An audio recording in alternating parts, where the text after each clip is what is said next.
Hey, we want to welcome everyone back to this series in January that we're talking about autonomy in agriculture.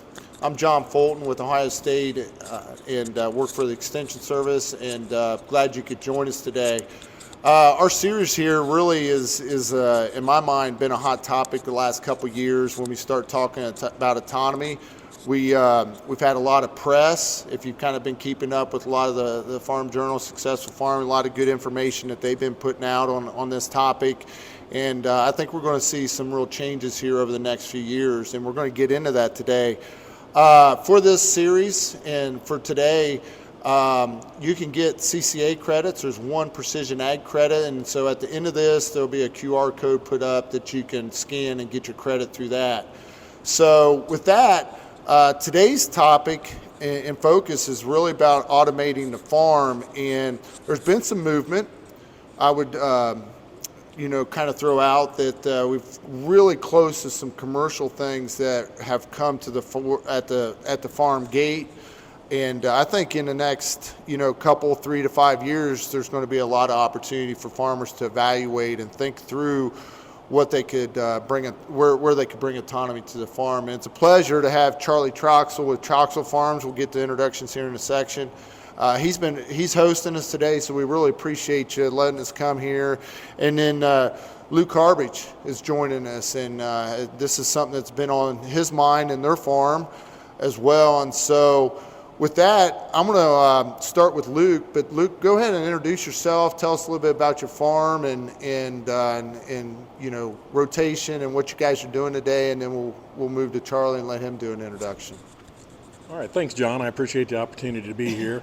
I farm here in South Charleston, Ohio, corn and bean operation with my brother Matt Harbage, and currently we're as close to 50-50 rotation as we can get. We do a lot of no-till, we do some conventional, and it's just me and my brother predominantly, along with our father and one part-time guy helping us. My turn, yeah. Thanks, John. Well, Charlie Troxel Family Farms. Very similar to Luke's operation in some respects, farm predominantly with my brother Jeffrey, as well as our wives and eventually kids, and my dad is still active somewhat in the farm operation. We do not have currently any part-time or full-time help, but mainly a 50-50 corn, soybean rotation, dabble in wheat on occasion. Tillage practice very similar to Luke's. We do some minimal till, recreational till as some would call it, so, but mainly corn, soybeans. One thing that maybe make comment on as we think through autonomy, I think I know the answer to this, but I'm assuming both of you are using quite a bit of precision ag technology on your farm, from probably the planting operation, the guidance for many of your operations, and then getting to the harvest, or even using guidance and yield monitoring. Is that true? Yes, and Luke, you can interject at any time, but yes, we've, as far as my family farm is concerned, we have probably been in the auto steer world as long as anybody has. And as more technology has come to the market, my background working with the team at Precision Agri Services has allowed us and given us the opportunity to dive heavily into the planter tech, the combine yield monitoring tech, and as we start talking about the autonomy, that's where a lot of that interest and use came from as well.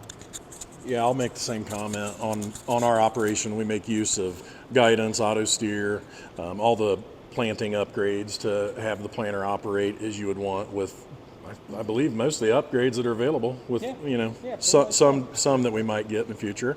Combine yield monitoring and, the iPads and the GPS and sub accuracy RTK, pass to pass. We're using all that on our operation as well. Yeah, I guess I start off with that just to kind of make sure that we have a baseline that, number one, you've been using technology for a while. You've been probably frustrated to really seeing the benefits. We could have another discussion, but my point is, thinking about these next steps in autonomy, is you got plenty of technology already on the farm. You got a pretty good comfort level, very trust in it, and seeing the value to that. And so this idea now is, I can sit in a tractor and it steers itself, and that's probably made me a little bit of money and brought some comfort to my farm. But thinking about autonomy now, Luke, we'll start with you. What, I don't know, kind of how many years have you kind of been thinking about autonomous machines on your farm, and where's the interest kind of come from when we start talking about that? I don't know exactly how long, but it's been a good couple of years. And knowing Charlie, I've got to hear a little bit about it. We have been interested in a while, waiting for it to be released or available. Did you ask me why we're interested? Yes. Okay. What piques our interest the most is, sometimes in our operation, with the 4 people we have that I would say are key men to help us during, let's say, harvest time, we're all pretty skilled at our grain elevator, let's say. Well, taking one of our skilled guys to run the grain cart all day, it would be a lot better. And it's with labor situation, it's hard to find somebody that wants to just work seasonally. So for us, it would alleviate a huge burden of trying to find someone, and also allow our skilled people that we have on the operation to do other jobs. And it would free up a position and take care of that hole that would be made. So for us, it's a little bit of that, and then also the efficiencies that could be gained by it. And I just think it would help us operate more freely. Management would it'd take a little bit off the plate for managing another person. So there's some intangibles that are considered in our decision and viewpoint. And from my side of things, with my brother and I doing most of the work, same thing with Luke. The fall crunch, probably for every farm of any size, is when most of the labor is needing to happen. We've been fortunate that for planting, we have tried to restructure how we farm and how our farming operation looks at planting, so that 1 to 2 guys can manage our acres somewhat efficiently. But whether we do a good job of that or not with 2 or 2.5 folks, for our acres, I think we've done a fairly nice job of that. But come fall time, you can't get enough people. If you want to run this equipment and the expensive equipment with the fuel and everything that is associated with harvest, the more people, the faster it goes. And one piece that we had the opportunity personally to use was the autonomous grain cart through the Precision Agri-Service side of what I do. And that kind of opened up Luke's interest, and from a local standpoint, the other local farmers, we got to see it kind of how it operated a little bit.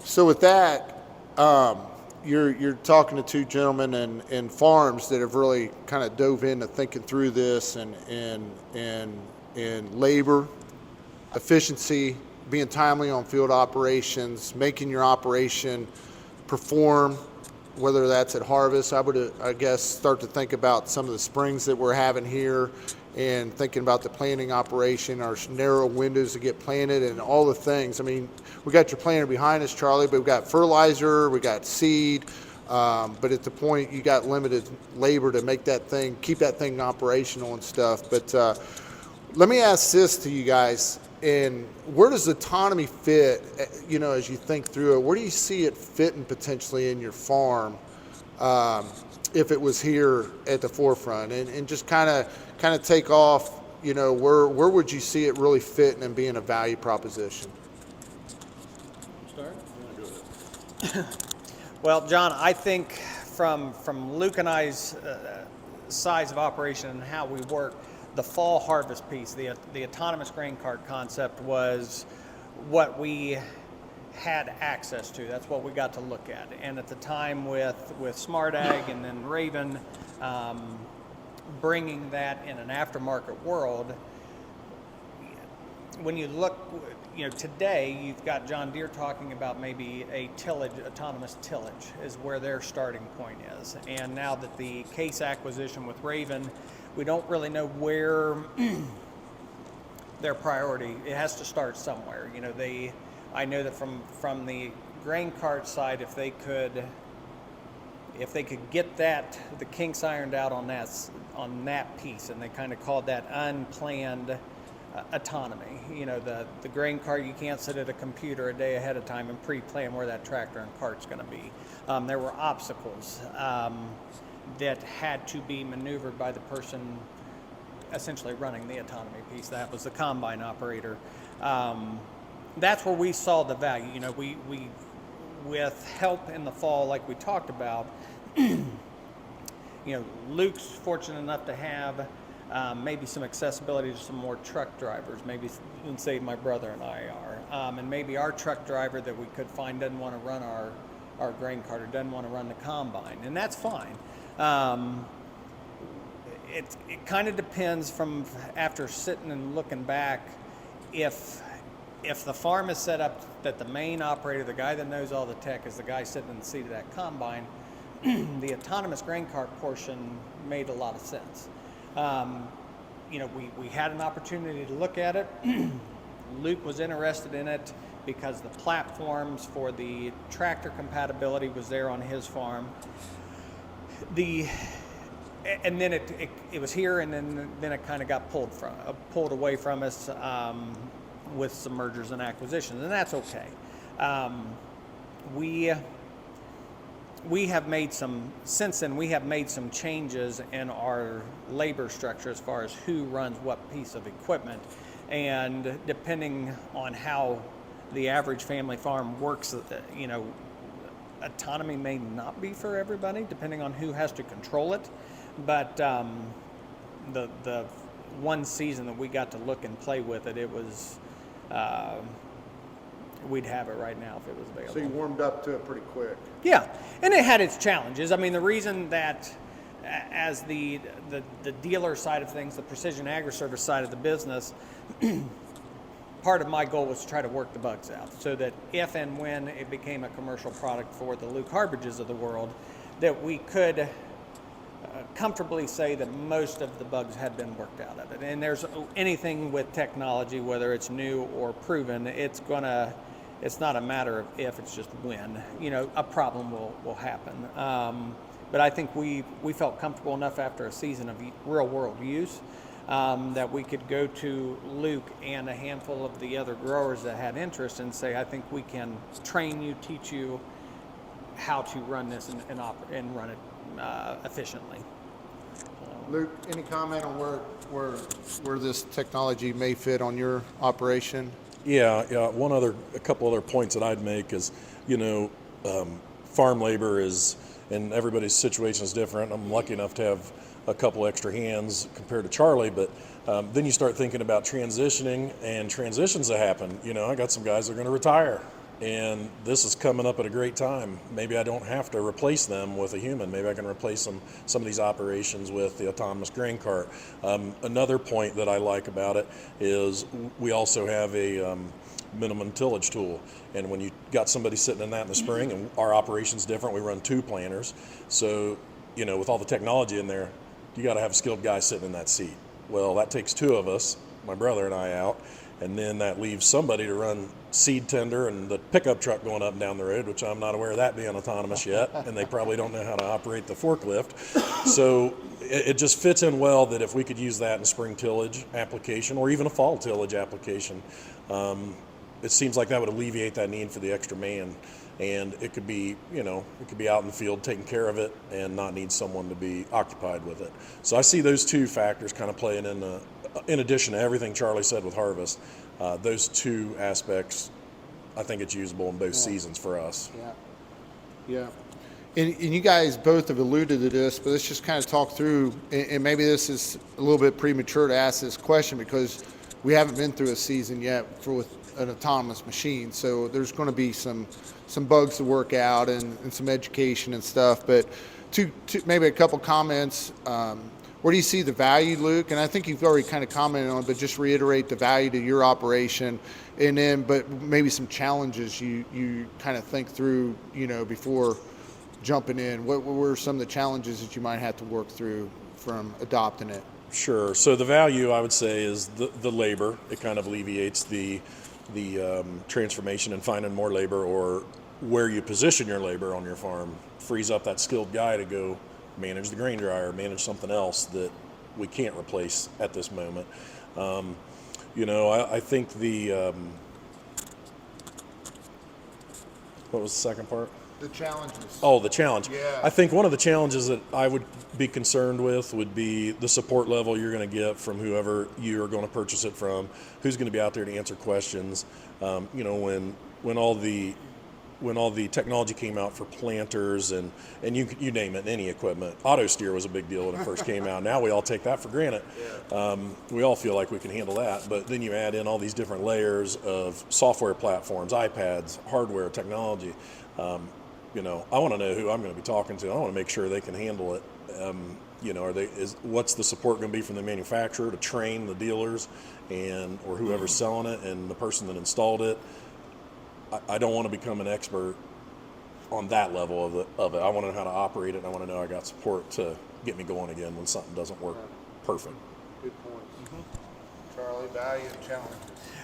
The value, some pieces that we, and I'll kind of piggyback on some of what Luke said, but him and I are both at a position like with our children and even our brothers that helps children. We're 2, 3, 4 years away realistically before I can throw my 10-year-old son into a $300,000 tractor and feel comfortable that he can do it.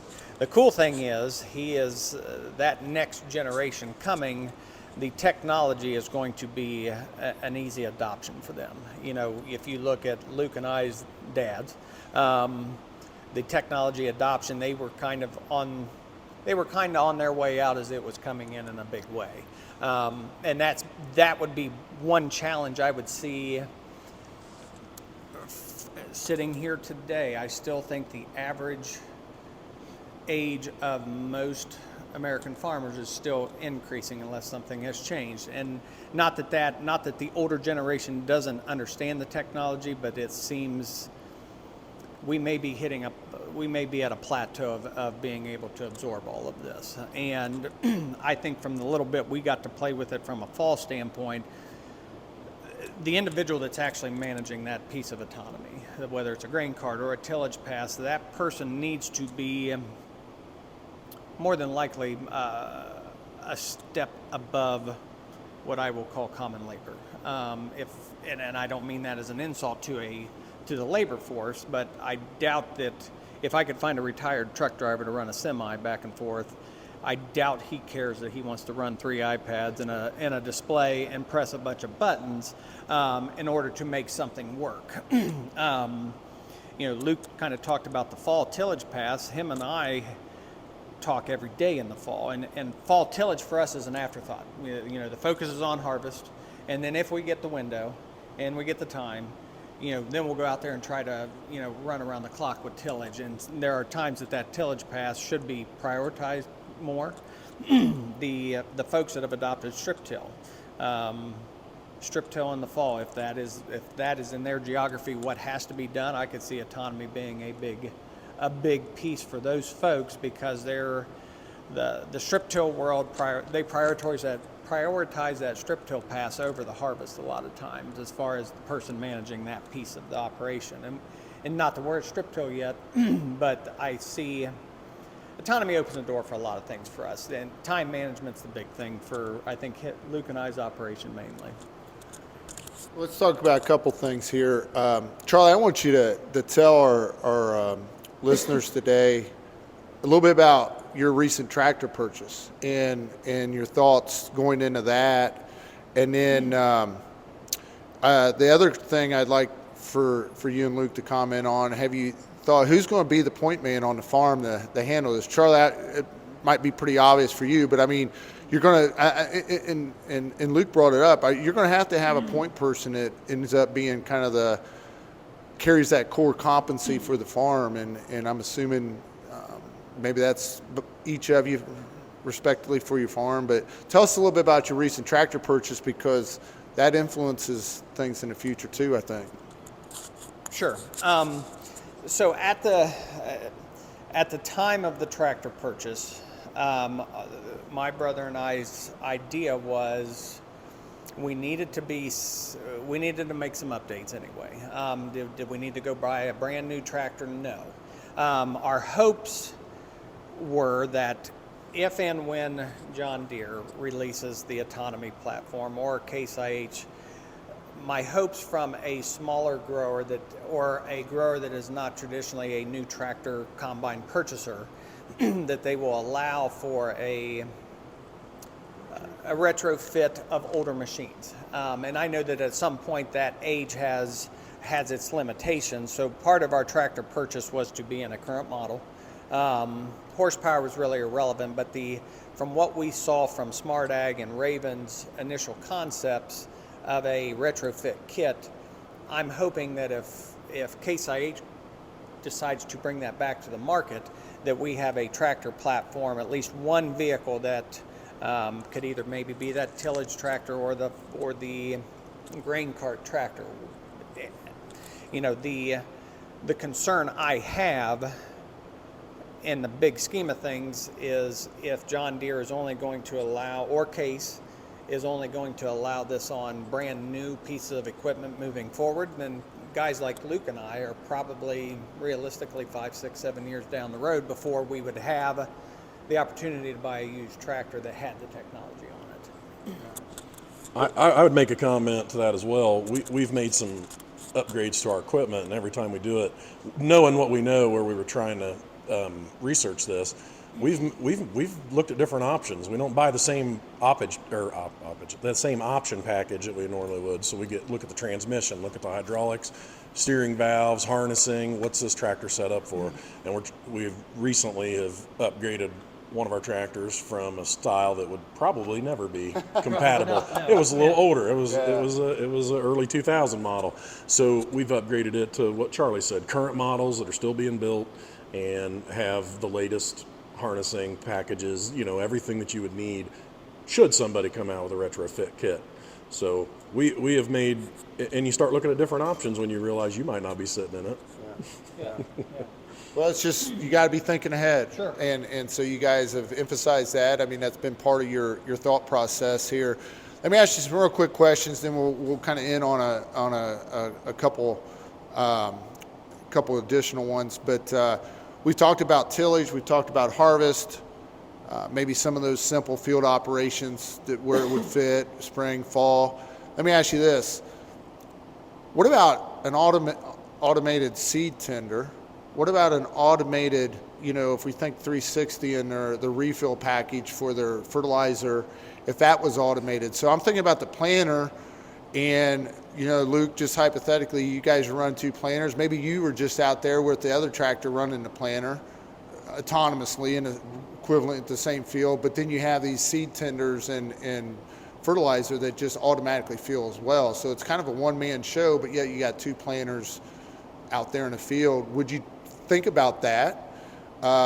What about automated fertilizer applicators? What about, that may not be yours, but the local co-op starts to adopt that? I mean, there's other things, as we know, out on the forefront, but would that be something of interest if it was perfected and available? Seed tenders, fertilizer, because I would tell you in our research over the years, it's sometimes creating an automated tractor or field operation is fairly doable, if you get the right avoidance technology for safety on board. But what comes to mind real quick to make it most efficient, because you guys keep hitting efficient, I need the automated pieces around it, the automated filling, the automated things to really make it most efficient and really see the big thing. So I'm just throwing that out and get some comments from you on some of that. I would definitely be interested. I never thought of that, actually. So I would be interested to hear it. We keep mentioning, Charlie said, I said, and I think everybody inherently knows that time is our most valuable resource. You can't get more. Money is too. So I'd have to hear a little bit about that. What's that going to take? What other upgrades would I need to make to my current equipment? But just generally speaking, high level, I'd absolutely be interested in hearing about automated seed tenders and refilling packages for whatever operation you're doing or task. I would definitely be interested in it. I'd have to hear more though. And we've had a chance to kind of, having the Smart Ag and Raven background a little bit, we asked some questions like that once. from my side of things, I said, when can we get tillage, or when could we get the fertilizer application? Not really the automation of seed tending, but the answer was, it's like the planter behind us. There's a lot of automation that goes on there. But at the end of the day, there's still me or somebody up in that tractor that can override all of it with a push of a button. The grain cart piece was still multiple emergency, there was somebody always in that field with that autonomous piece. You start talking about maybe sending a tillage tool out to a field by itself. I think at the time, Smart Ag or Raven or ourselves, the sensor technology, the last thing I want to do is put a 9-shank chisel plow out to run autonomously in a Shearer pin in the first pass, and then I go from a 9 to an 8-shank and look back that the whole field has just been mistilled because you didn't have somebody in the seat checking, stuff that we turn around and look at. And Or it got clogged. Or it got clogged. Yeah, the planting piece, there were visions at one point of a lot of little mini versions of the big planter going out and doing the same job around the clock. I joke with some folks that there's going to be a day probably in our kids' time where they can farm from their living room sitting in their underwear in a recliner. You asked who was going to try to manage this stuff. I think I'll take my son, for example. He is, it appears that the way the education is working for them, a lot of it is focused on iPad computer technology and stuff that we, at his age, it was just starting to become a thing. So we kind of had to learn a little later in life. But I think the next group of folks that are heavily focused on the computer or tech industry, this stuff will be second nature for folks like them. I think Luke and I comfortably are still, I don't know if age has anything to do with it, but age has something to do with it. We're still at the age where we're willing to adopt it. I know for a fact my dad wouldn't. Too many button presses, too much stuff like that. And I don't know, did I answer that correctly? I don't remember what all it was, but okay. Yeah. So let's kind of wrap up, and we're going to ask a question here, and I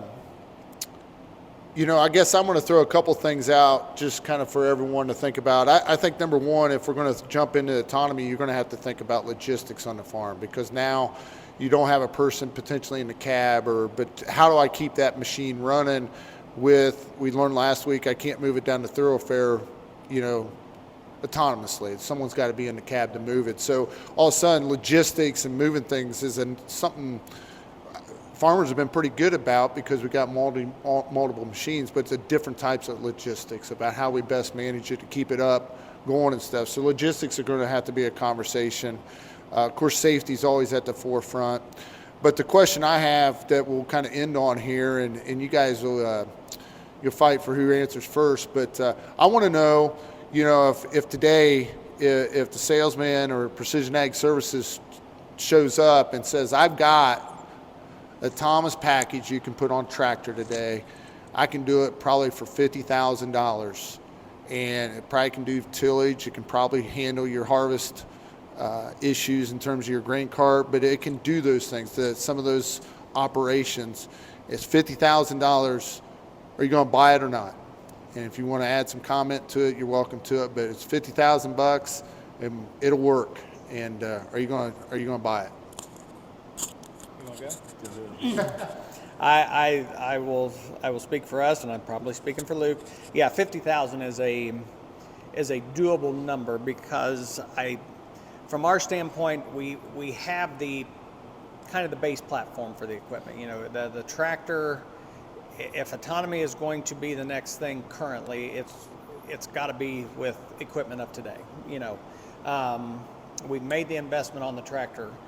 The labor piece that Luke fights, that we fight, that a lot of growers fight, $50,000 towards the purchase is essentially replacing somebody that feels they're probably worth in that $80,000 to $100,000. I know that we can't keep somebody busy year-round for $50,000, and I know we can't even remotely come close to keeping somebody busy year-round for $100,000. And I think in today's world, to get somebody of quality, but 50,000 doesn't get it done. Doesn't get it done. So we got a yes Yeah. from Charlie. Yeah, I'd buy it in a heartbeat. He's buying. Yeah. He's all in. I'm borrowing Charlie's. No, I would absolutely jump in for that. I think we could make use in our operation with it. I believe it's going to be a way of the future. Whether it's adopted 100% or not, I don't know. I know it would be for me. Try it. I think it alleviates a lot of things. We got generational changes coming, on both ends. Retirement, kids are too young to do anything. Don't know if they're going to be here, so I might need it. And it's definitely usable right now in my operation if it was available. So I would definitely do it. So I want to thank Luke and Charlie. Charlie, appreciate you hosting us here in your shop here today, and appreciate your comments and working through this. But we'll leave on that. They both said if it's here, it works. That they're in, and probably you'll see pretty quick impact within their operations. But may not work for everyone, but you're talking to two gentlemen that have been thinking about this for a few years, and we appreciate you sharing here today. Yeah. Charlie, we appreciate Precision Ag Services and their partnerships over the years, supporting us through field days and events like this, and we appreciate the relationship we got. We wish you the best here coming into spring. It's a good reminder with the planter behind us. If you haven't, get through that thing, get ready, because blink of an eye, we're going to be running here. It'll be here. But gentlemen, thank you. All right, John. We've got John on here and Charlie as well to answer some questions. Thank you both for that very interesting interview Q&A there in the farm shop. Charlie, let's just get a quick mic check with you. Make sure everything's okay. It says I'm unmuted. All right, there we go. All right, so we do have a few questions. First one here. Today, what is your acceptable threshold for in-field support? For example, at planting, you have a tractor issue. How quickly will your dealer today respond and hopefully have a resolution? Is that a question you want me to answer? Yes, please. Okay. I mean, with the Precision Agri Service side of it, we kind of felt that if the autonomy actually did take off, that it would probably be depending on the adoption rate, it may be its own standalone type of group of service folks, because we know that the more that I've had a chance to think about it, it kind of depends where this autonomy takes us. If it is still an autonomy system that can be overridden and gone back to a manual setup, the ability to have somebody there within, as soon as possible, may not be as crucial. But I think whether for the whole industry, if you look at John Deere's, what they're trying to bring to the table, I don't quite know where Case IH is at with stuff, but depending on where we start, I think it will probably be its own.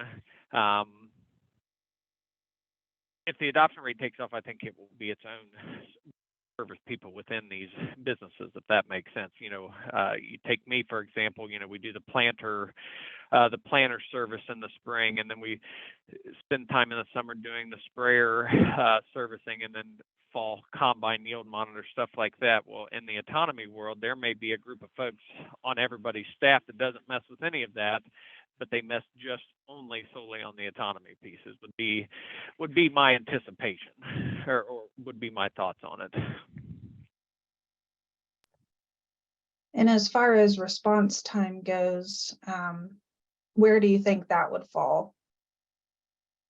From the response time, knowing what we had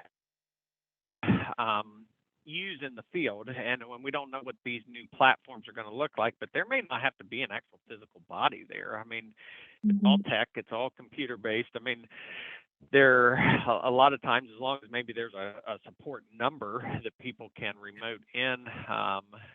My experience with what we got to use the one fall, 90% of the times the issues we had, there was nothing physical or mechanical. It was all the tech side of things. Well, there were a few times that there were people just remoting in, fixing problems behind the scenes. You give them access to your iPad app or however you were controlling that system, and then they kind of essentially drive it for you. And get the kinks worked out. So until we actually see what the platforms look like as far as the user experience, I would say a lot of it can be done remotely. Okay. Thank you. Which I guess would be relatively quick as far as the response time.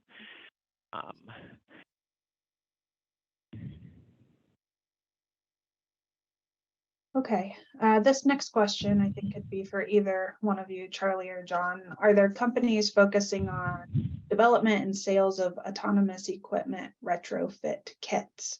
There is certainly a concern that the major manufacturers will require new equipment purchases for people to be able to have access to the latest technologies.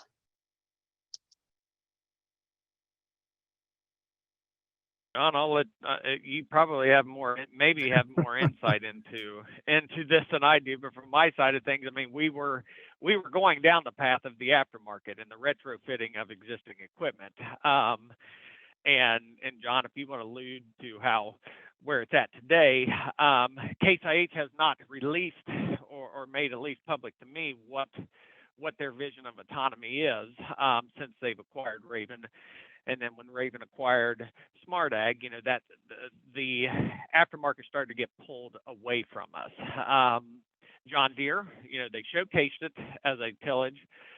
I haven't really heard much as far as retrofitting existing equipment. My personal concern as the farmer in me is that it's going to require a brand new piece of equipment, that there's going to be something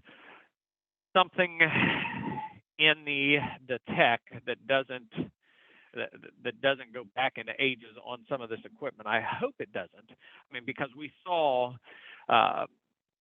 when Smart Ag first came to the marketplace with this retro kit, we know that there are autonomy concepts that will work on existing, but now that at least the platform I had access to is owned by a major equipment manufacturer, and John Deere being the other one, I guess time will tell, unless you know more than I do, John, about where current status sits on those things.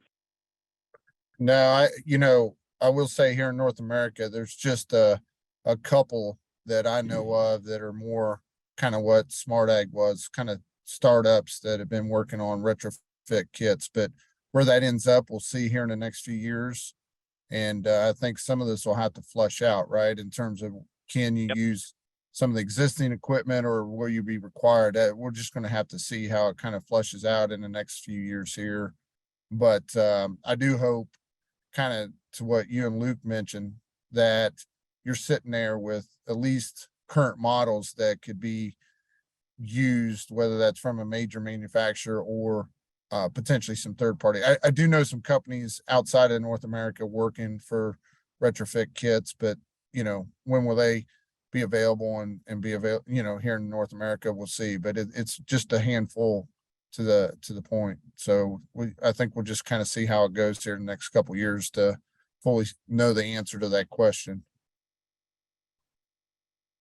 I would agree with that. And part of me says, I don't know what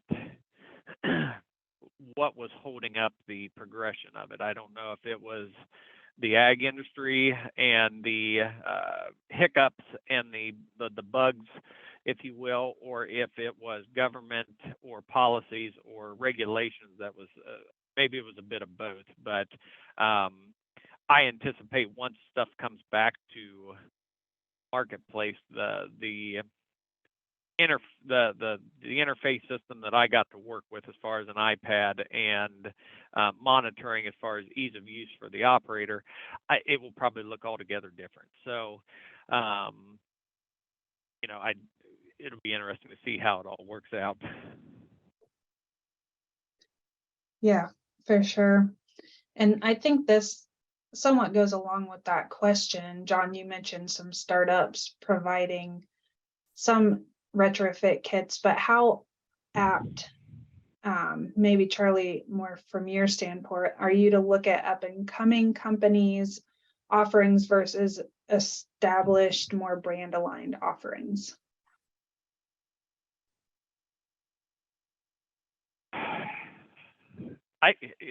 You tell me. I mean, the crystal ball answer is these other startup companies. It's got to be easy for the grower. You know, whether it's a startup with an aftermarket retro kit or whether it's going through the major dealer network.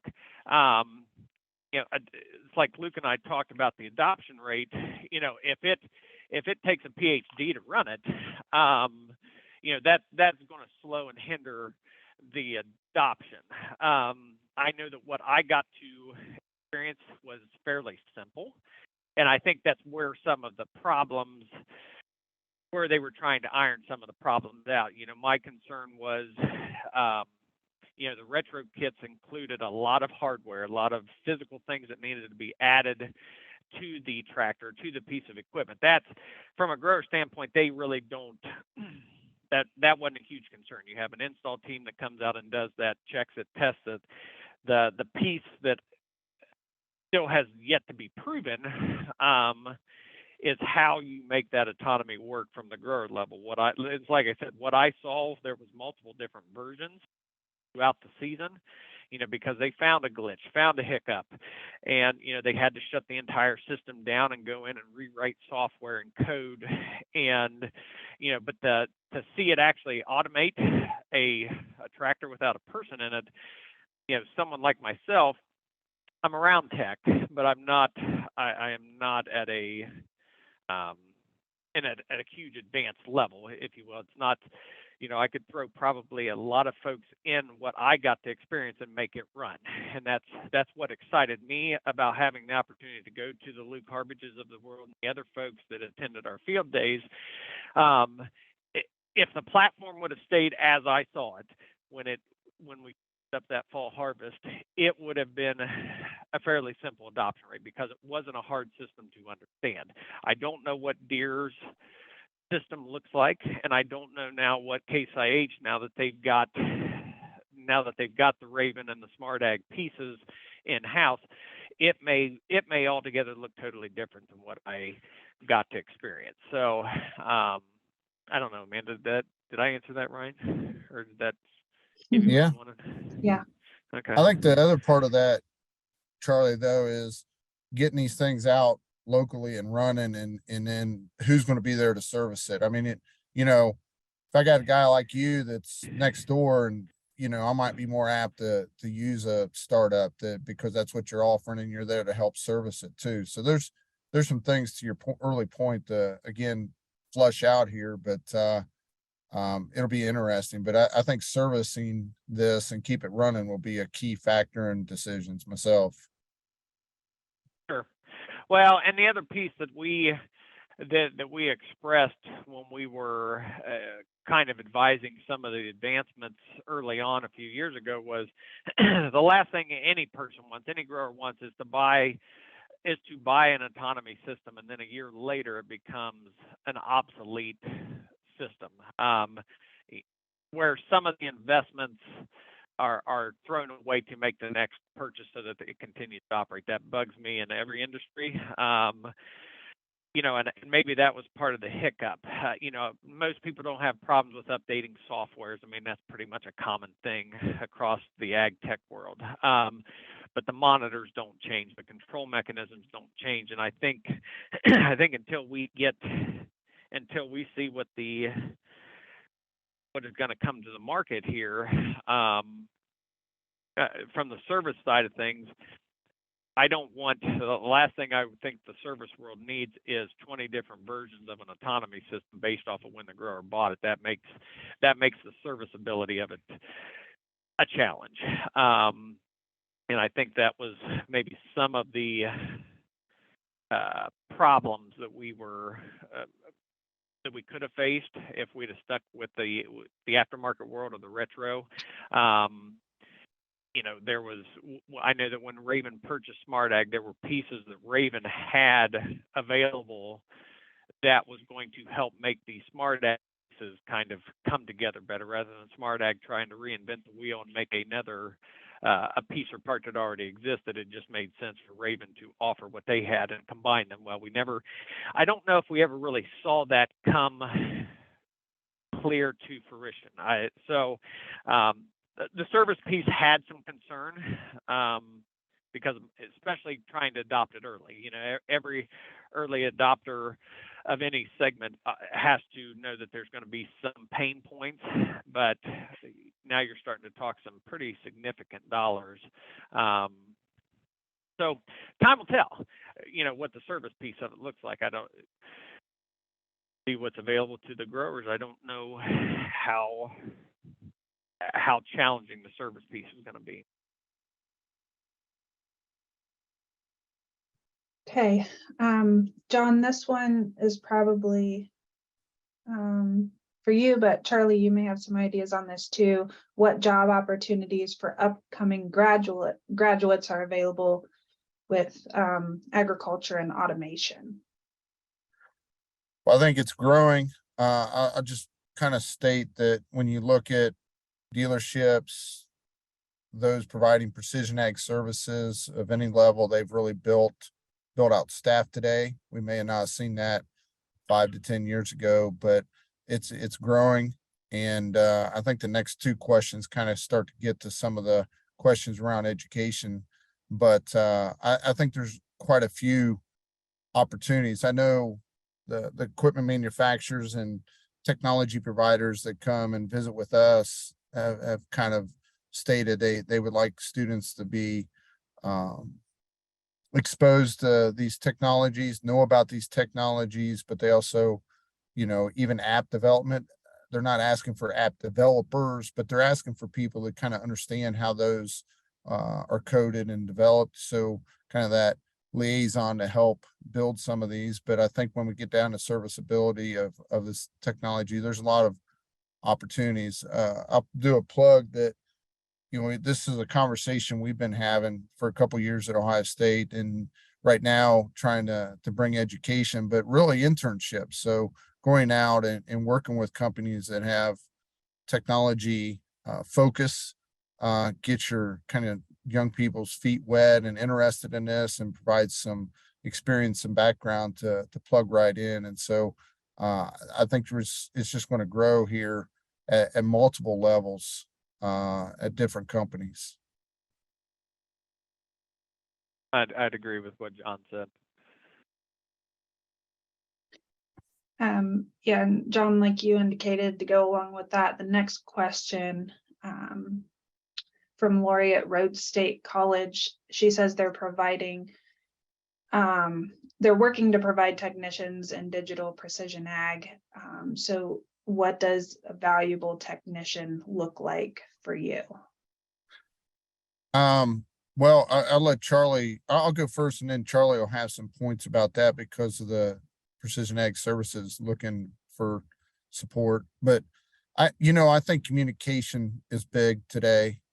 Lori, it's, you know, students that can communicate with growers, with consultants, whoever, to go out. I think having a background in technology. So when we think about, Charlie alluded to this, firmware upgrades, those are pretty basic. And today, everyone's got to do that, whether that's the GPS, GNSS receiver, to display upgrades, to even the technology control unit upgrades. But being able to know what those things are, they may not have to be experts, but just kind of knowing the lingo and knowing what this technology is, and being able to communicate effectively, sometimes remotely and remote in, just having that background, in my opinion, is the real key to this. Just knowing what all the precision ag, digital ag technologies are, and being able to be aware of that. So, Charlie, you got any comments on that? Yes, the well-roundedness. I mean, I know that from the, like with Precision Agri Services, we got multiple different vendors that we work with, and a lot of the guys on our staff the concern has been, yes, everybody needs to be somewhat familiar with the lingo and with what our real world picture looks like. But at some point, what these students, I guess, need to consider at some point, I think we're going to have to start specializing, especially in the autonomy, where I fully believe if it takes off, there will be divisions within these companies, us included, that will be nothing but, the autonomy focus. And yeah, maybe they will be able to have a decent conversation about planner technology or yield monitor technology, but that's not, in my mind, that's not what we will have hired those folks for. And for me, sometimes it is overwhelming when you start looking at everything we need to be well versed in. There are times that maybe we just need to pick 2 or 3 things and be an expert in, and then hope that we have somebody on staff that is an expert in the other pieces. And I think from the autonomy standpoint, that may not be me. That may be that next group of folks coming out of college looking for a career to where they may not turn a lot of wrenches or do a lot of planner maintenance stuff anymore that we still do, and that's fine, because I don't know at that point if I'll want to know the high level technical pieces of autonomy, just because I might have somebody that picks up on that a whole lot quicker, if that makes sense. I think probably I see it all being specialized in my mind, the way I see it. And maybe from the human resources standpoint, that's not as technical as being responsive, understanding, and empathetic to those situations, especially in tense times when you just have a 24-hour planting window and something's gone wrong. So making sure those technicians understand the pressure that the farmer is under as well. So then another educationally related question too is, with the rapid advance of in-cab and other farm-based technologies, what efforts are being made by OSU, others, to create vocational education opportunities, non-4-year degrees? So Lori mentioned one they have at Rhodes State. John, what are you seeing either at OSU or at other universities? Yeah, so Rhodes College has done a nice job of building a program up there around precision ag, digital ag. They've done a nice job. Central State has one today as well. And then, Worcester, our ATI has integrated some of the precision ag into their 2-year program. And so I think we're seeing definitely movement in the last few years across Ohio for some of the 2-year programs. Wright State's building a program and as well. And so I know they're asking about non-4-year degrees, but you're seeing some opportunities for students to go to get technical experiences in these, within 2-year programs within the state of Ohio and in other states as well. But here in the state of Ohio, we've seen a movement of building some programs within those within those 2-year colleges. Hey, next question, would autonomous tech companies provide insurance support for farmers in case of software caused accident? Or do you foresee current insurance companies adopting clauses for autonomous vehicles? And I think we can combine that with the next question, which is, who is the legal system going to hold responsible for autonomous technology? So insurance and legality. Maybe we should have had Peggy Hall on too.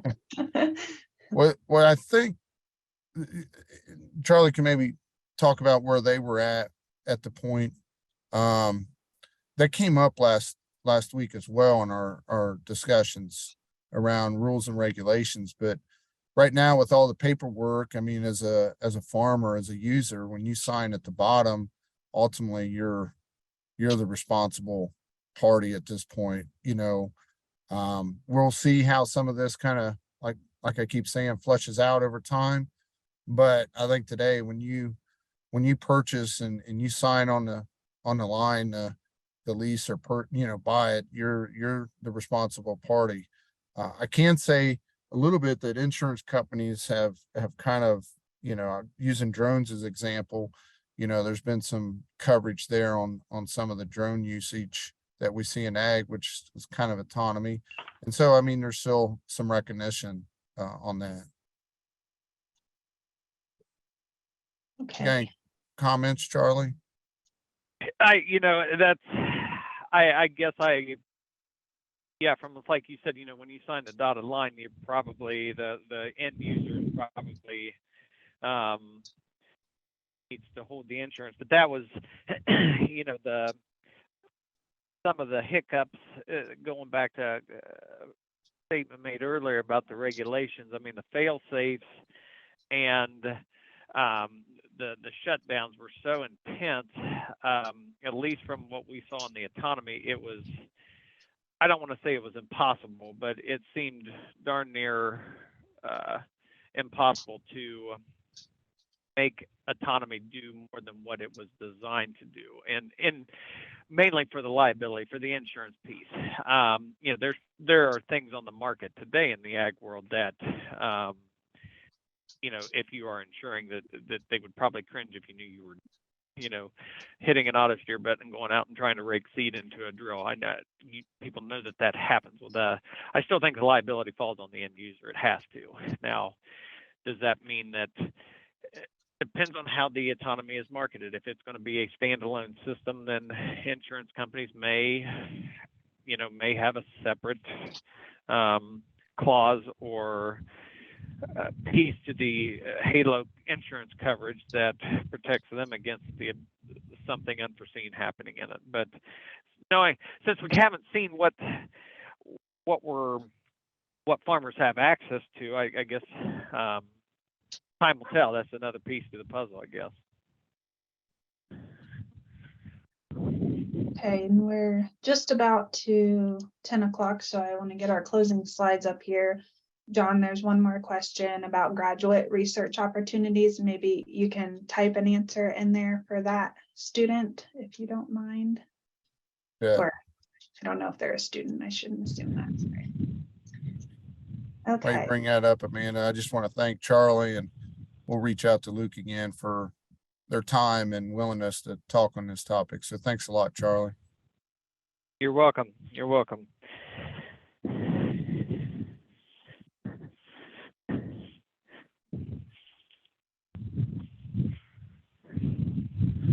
Right, so just a reminder to join us next week.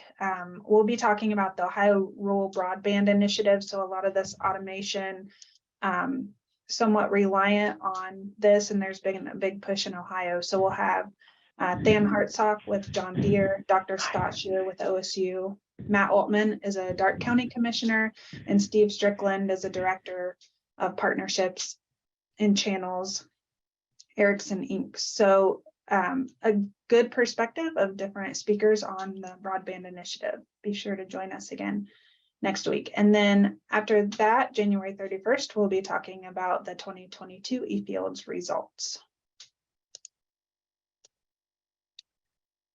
Just a reminder of a few more webinar series that the Ag Crops team has coming up here, and you can find those at agcrops.osu.edu/events. We announced this last week, but if you weren't able to join us, the 2022 eFields report is available, go.osu.edu/eFields.